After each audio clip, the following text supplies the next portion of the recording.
The Suicide Squad. Like many people, I was not a fan of the 2016 movie Suicide Squad.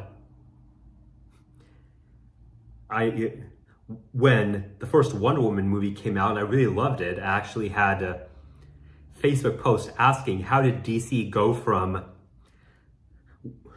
a wildly unpleasant mess, one of the most bloated, nonsensical, convoluted attempts at an epic in cinema history in a feature-length bad joke to this?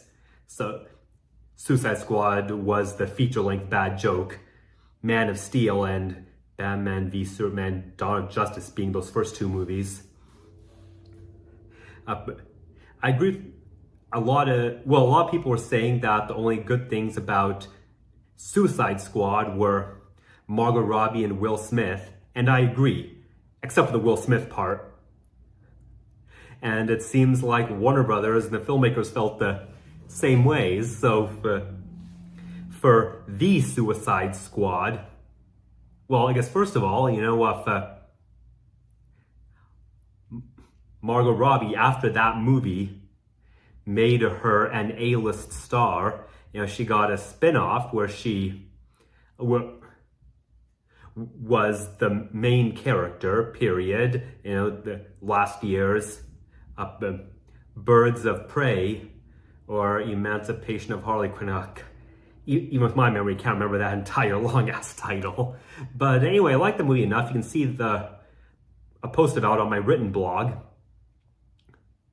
And as far as this movie, her talents really shine. She's the one person brought back from the movie simply titled Suicide Squad. Except for Viola Davis's boss character. I really hate Viola Davis. Watch my video on Ma Rainey's Black Bottom or read my written post on Fences and you'll see why. And I think she's supposed to be an unlikable character here. I'm not sure how much of that is the writing, how much of that is just Viola Davis' performance. But, I liked what was done to her in this movie. Not spoiling anything, just saying that much. But yeah, as far as the anti-hero characters, Harley Quinn's the only one brought back from the movie just called Suicide Squad. But she's got a whole bunch of new characters here with her this time.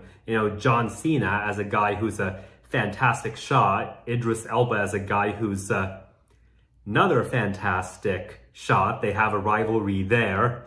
And then a guy who throws lethal polka dots everywhere and has them forming on his skin. So as silly as it sounds, but they make it work. They actually make the character moving, as well as having provide some black comedy.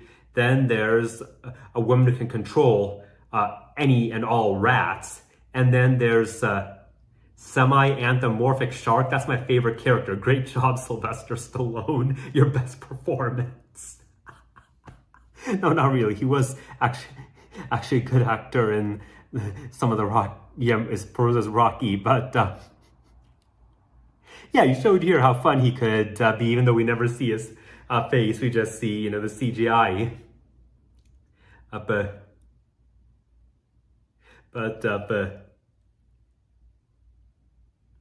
Anyway, I had to calm down from my laughter there for a moment.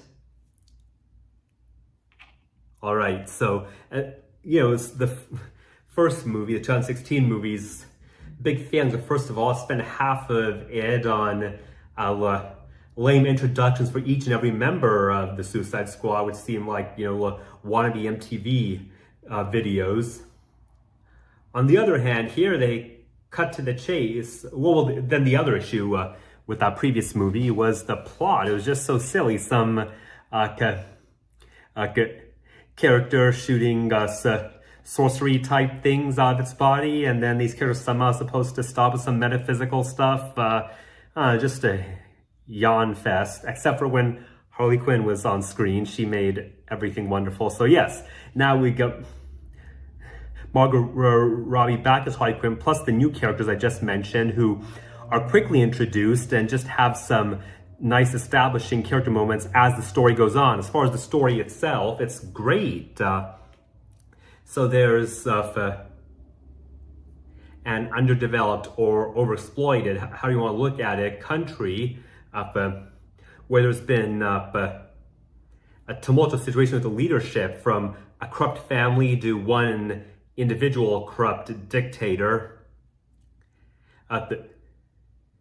Then there's a secret weapon there the US had a hand in, and so the Suicide Squad, you're supposed to save them. It's actually a very thrilling plot. You don't know what's going to come next, what twists and turns.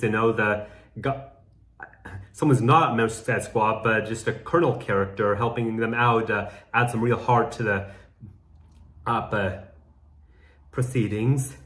And yeah, very well movie. You don't know where the plot's going to go next, what surprise are in store, and there's some great action sequences, and so some thrills, some suspense. It's anchored by